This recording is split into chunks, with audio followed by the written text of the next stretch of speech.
Viewers আসসালামু আলাইকুম। আমরা আজকে নবম দশম শ্রেণীর একটি গুরুত্বপূর্ণ অধ্যায় নিয়ে আলোচনা করব, ত্রিকোণমিতি অংশ। আমাদের অনেক স্টুডেন্টের এই অনুশীলনীর বা অধ্যায়ের অঙ্কগুলো বুঝতে সমস্যা হয়ে থাকে। তার মূল কারণ হচ্ছে আমাদের বেসিক নিয়ে অনেক ঝামেলা হয়ে থাকে, যার কারণে আমরা এই অঙ্কর প্রতি দুর্বল থেকে যাই। আমরা যদি আগে থেকে বেসিকগুলো জেনে থাকি তাহলে আমাদের অনুশীলনের অঙ্ক করতে কিন্তু সুবিধা হবে। তো বন্ধুরা, আমরা যে কাজটি করব, প্রথমে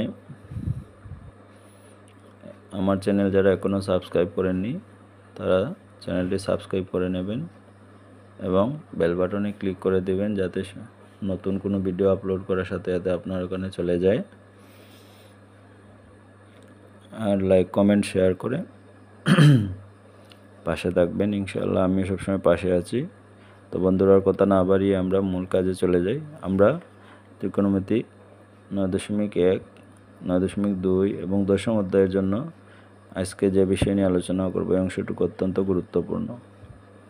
তো বন্ধুরা, শুরু করা যাক। আমি একটি কবিতা লিখব। সন্ধে সন্ধে আমরা শিখতে কিন্তু মজা লাগে এবং কি হয়, এই জিনিসটা আমরা সহজে ভুলতে পারি না। যেমন ধরেন, আমি একটি ছন্দ লিখব।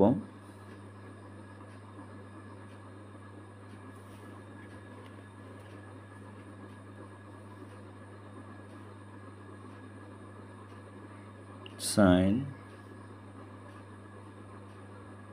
লয়, অকারণে।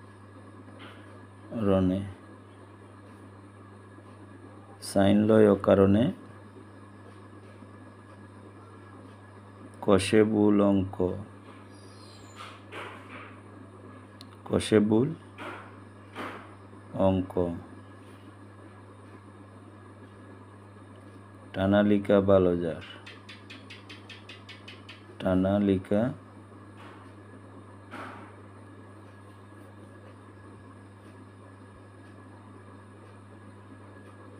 বালজার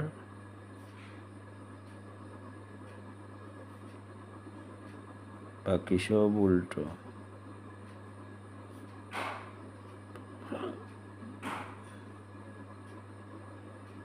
টানালিকা বালজার বাকি সব উল্টো।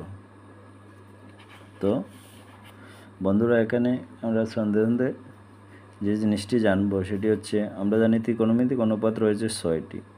এখানের মধ্যে আমরা সাইন, কস, টেন এই 3টা জিনিস পেয়েছি, 3টা অনুপাত। আরও 3টা রয়েছে, সেক, কট, সেক, কসেক। তাহলে সাইন লয় অকারণে কষে বুল অঙ্ক। এখানে ঠানালিকা, যদিও টেনে, এটা আমরা কবিতার সুন্দরতার সাথে ঠানালিকা বালজার বাকি সব উল্টো এই বলেছি।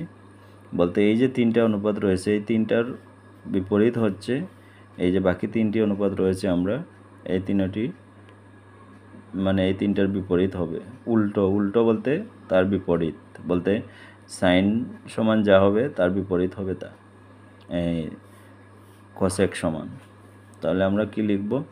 এখানে লয় বলতে কি বোঝানো হয়েছে? লয় বলতে লম্ব বোঝানো হচ্ছে। লয় বলতে লম্ব।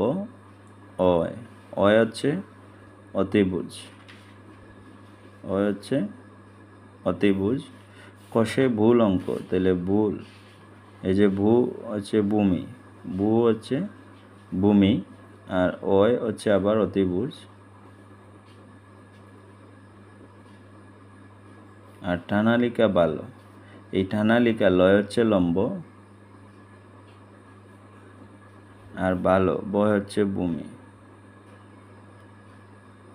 তাহলে আমরা এই 3টা জিনিস মানে সাইন, কস এবং টেনের 3টা মান পেয়েছি আমরা। লম্ব অতিভুজ, কসে হচ্ছে ভূমি অতিভুজ, আর টেন হচ্ছে লম্ব ভূমি। তাহলে ল এবং ও আর ভ যে এই 3টা অক্ষর দিয়ে মানে এই সংখ্যাগুলো, এই মানগুলা বের করতে হবে। লম্ব অতিভুজ, ভূমি অতিভুজ, লম্ব ভূমি, এগুলো বের করতে হবে।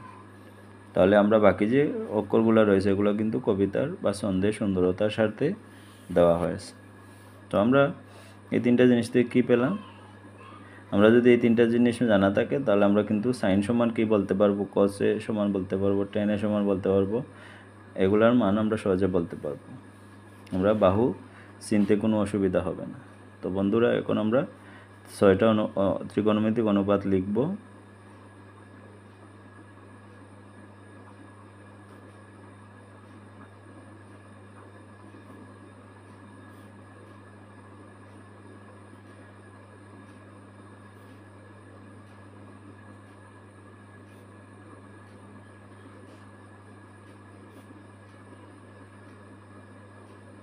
যথা ত্রিকোণমিতিক অনুপাত হচ্ছে মূলত হচ্ছে 6টি। এটা কী কী? 1 নম্বরে হচ্ছে সাইন, 2 নম্বরে হচ্ছে কস, 3 নম্বরে হচ্ছে টেন, 4 নম্বরে হচ্ছে কট, 5 নম্বরে হচ্ছে সেক, 6 নম্বরে হচ্ছে কসেক। এই 6টা ত্রিকোণমিতিক অনুপাত রয়েছে। তাহলে আমরা সাইন সমান কী জানলাম? এই কবিতার মধ্যে আমরা কিন্তু জানছি যে সাইন সমান হচ্ছে লম্ব আর অতিভুজ, বলতে লম্ব বাই অতিভুজ। সাইন সমান হচ্ছে লম্ব বাই অতিভুজ।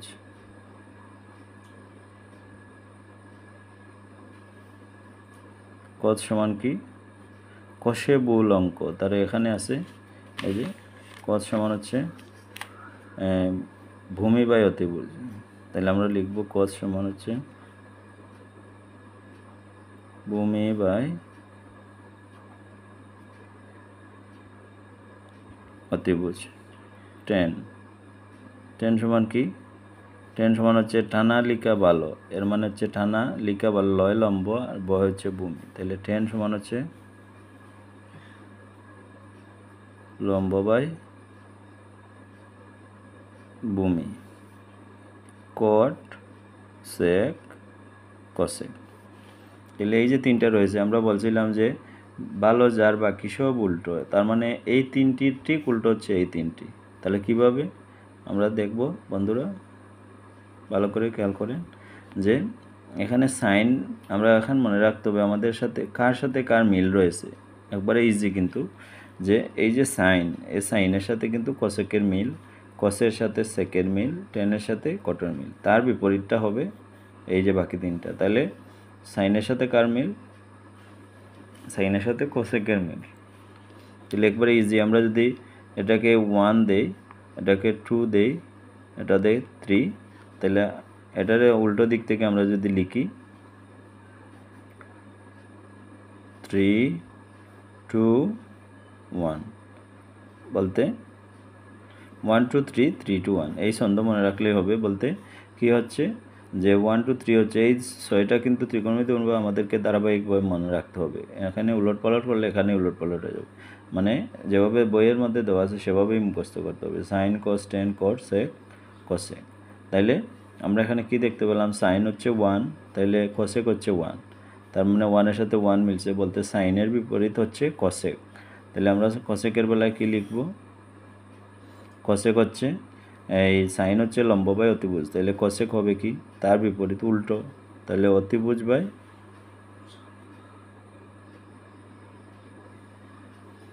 লম্ব। এরপরে সেক হচ্ছে কার সাথে মিল?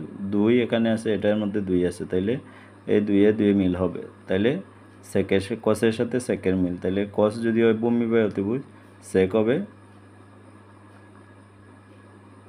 অতিভুজ বাই ভূমি। এর হচ্ছে সেক, কসের বিপরীত। আর টেনের সাথে কটের মিল, তাহলে টেন হচ্ছে লম্ব বাই ভূমি, এটা হবে ভূমি বাই লম্ব। এই হচ্ছে আমাদের ত্রিকোণমিতিক অনুপাতের 6টা মানে বাহু সম্পর্কিত আলোচনা। মানে সাইন সমান কোন কোন বাহু হবে? লম্ব বাই অতিভুজ হবে। কস সমান হবে ভূমি বাই অতিভুজ, টেন সমান হচ্ছে লম্ব বাই ভূমি, কট সমান ভূমি বাই লম্ব, সেক সমান অতিভুজ বাই ভূমি, কসেক সমান অতিভুজ বাই লম্ব। এই 6টা ত্রিকোণমিতিক অনুপাত থেকে আমরা এই ধারাবাহিক মনে রাখার জন্য 1, 2, 3, 3, 2, 1 মনে রাখলেই হবে। আর ধারাবাহিক সাইন, কস, টেন, কট, সেক, কসেক এগুলো কিন্তু আমাদের মনে রাখতে হবে, তাহলে আমরা কিন্তু সহজে বুঝে নিতে পারবো। তাহলে আমি দেখে নেই, এখানে আমরা একটা ত্রিভুজ আঁকি, তাহলে আরও ক্লিয়ার হবে। তাহলে ত্রিকোণমিতিক অনুপাত মূলত হচ্ছে ট্রাইগোনোমেট্রি।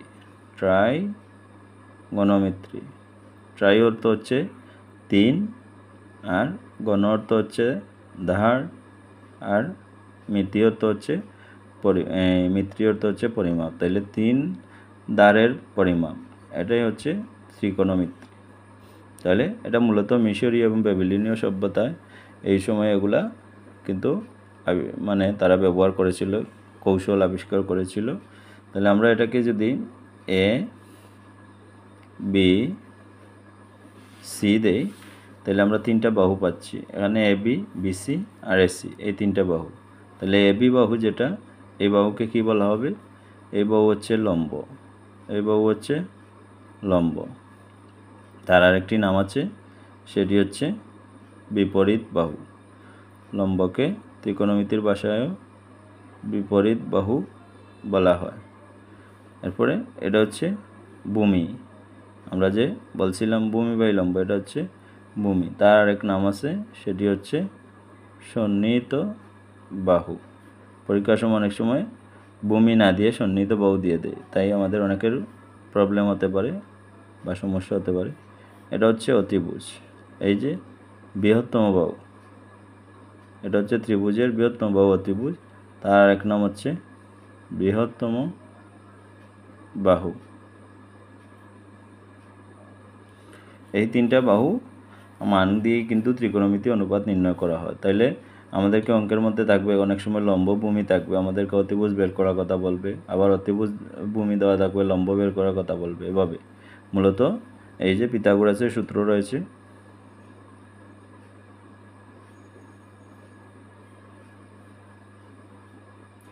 পিথাগোরাসের সূত্রটি ইম্পর্টেন্ট।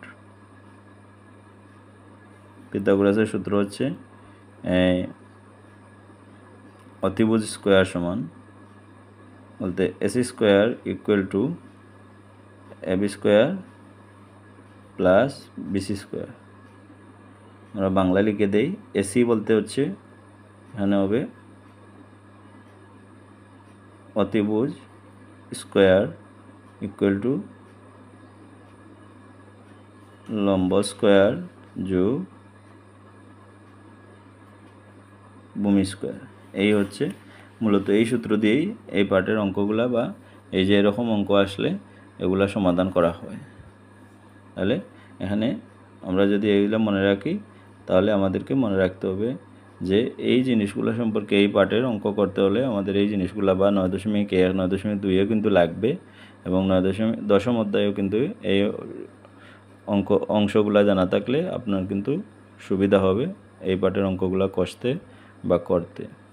তো বন্ধুরা, আশা করি সবাই বুঝতে পারছো। এই ভিডিওটি কিন্তু খুবই গুরুত্বপূর্ণ।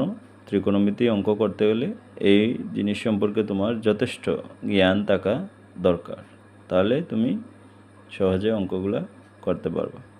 ধন্যবাদ সবাইকে। আসসালামু আলাইকুম রহমতুল্লাহি ওয়া বারাকাতুহু।